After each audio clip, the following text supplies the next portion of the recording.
Hi, welcome back to another episode of Rounding Down.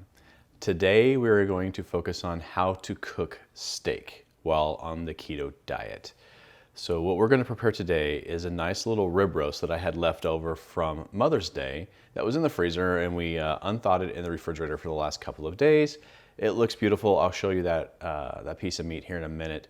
But since I live in Texas, we cook our meat really just two ways. It's either rare or medium rare. Anything else is just ruined.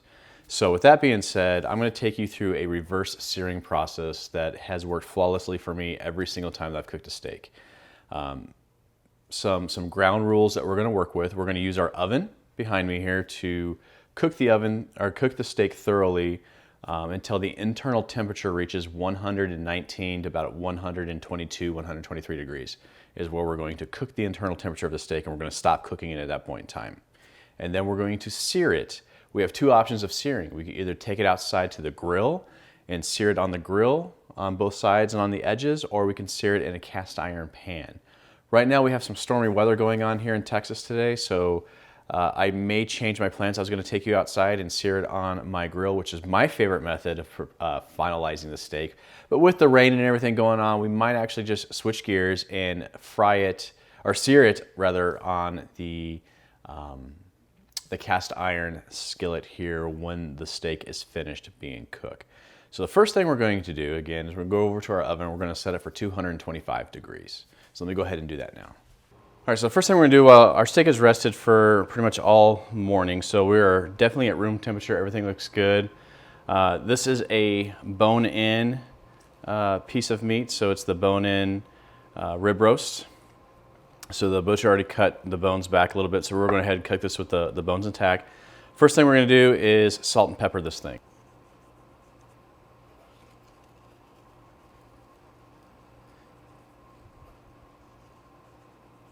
All right, so that's good on that side, and I'm going to also use cracked pepper. That is it. So we're going to grind some pepper onto the steak, and we are good there. Now, if your salt and pepper's not sticking, you can use a little bit of olive oil and cover it with olive oil on both sides, and that'll help the salt and pepper to stick. I'm going to open up this piece of meat here and put some salt and pepper on the inside as well. Now, doing it this way does get salt everywhere, but as I tell my wife, I like to make messes, so that's how that happens. And then let's go ahead and put the pepper in there as well.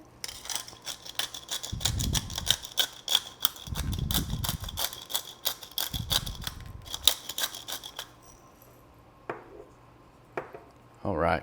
And then finally, the opposite side as well. We want to salt and pepper that.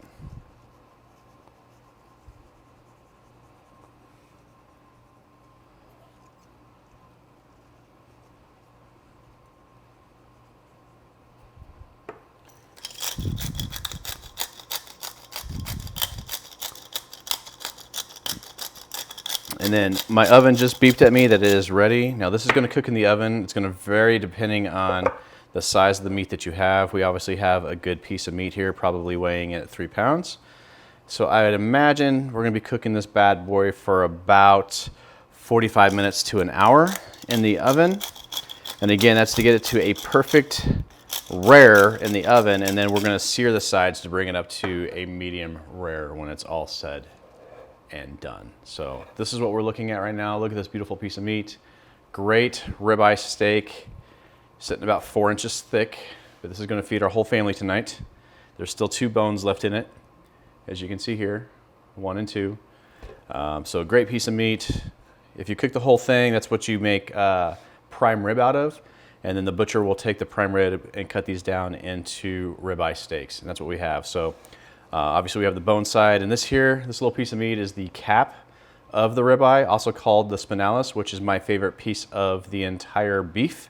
And then of course we have the ribeye sitting right there in the center with a good piece of fat that will cook down a little bit. Some of it will turn into like a natural butter, and it'll help really make this piece of meat super juicy and very, very delicious when we cut into it. So just like that, we're going to put it on a cookie sheet. And then we're gonna set this entire thing into the oven for the next, like I said, 45 minutes to 1 hour. You could even take and get some string and wrap around this and compress this a little bit more. But since we're cooking it as a steak and not as a prime rib today, we will not be doing that. We're going to just keep this open so that we can get all that heat and everything cooking in here as well too. So again, we'll have a perfect rare. It'll be 119 to 122 degrees on the internal temperature of this steak, and then we will sear both sides for about 45 seconds to 1 minute per side, bringing it up to a perfect medium rare. All right, we are back out of the oven. This is 124 degrees. It's increased a little bit since I pulled it out of the oven. I pulled it out at 120 exactly. So right now it's rare, which is exactly where we want it. So, all right, so we're gonna move this out of the way for a moment. We've got our cast iron. All right, we're just gonna get the excess oil and stuff out of there, no big deal. I like to use either avocado oil or olive oil.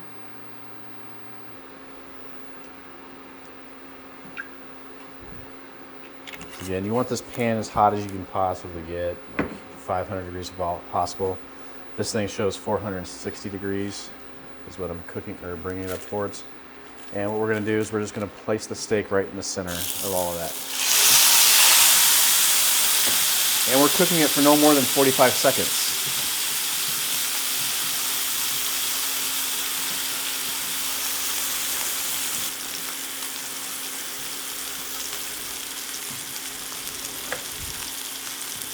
I've got a little bit of dried basil here. We're just going to add a little bit to that into the pan there. Just a little bit of rosemary into that as well.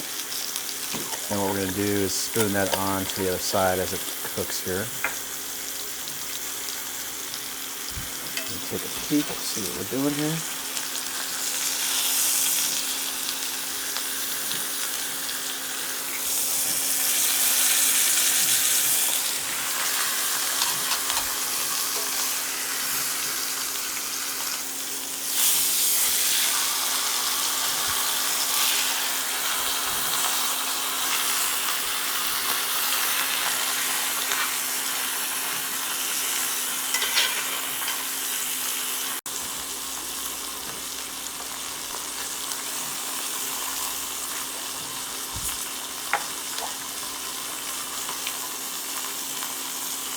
Throw some rosemary on top there. I'm going to throw a little bit of more basil. After we cut the steak, we'll add a little bit of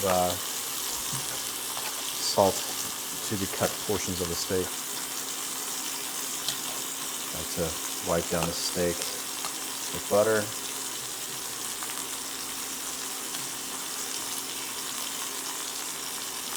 We're going to turn it on the edge here, cook into that as well, that little fat that's there. Check the bottom, see how we're doing. Not too shabby.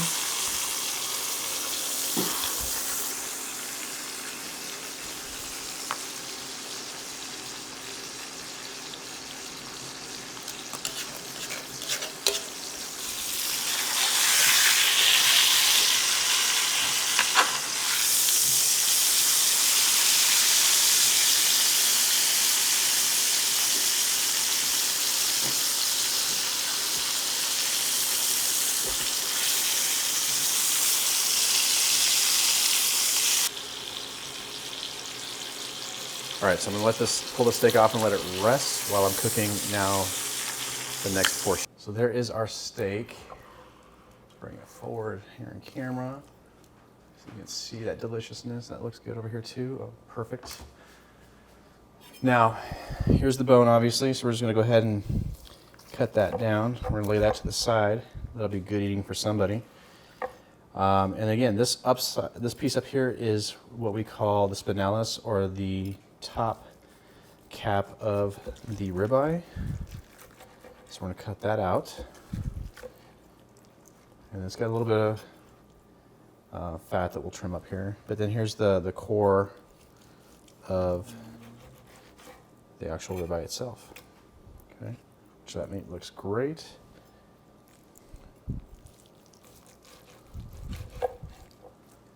Look at this perfect medium rare.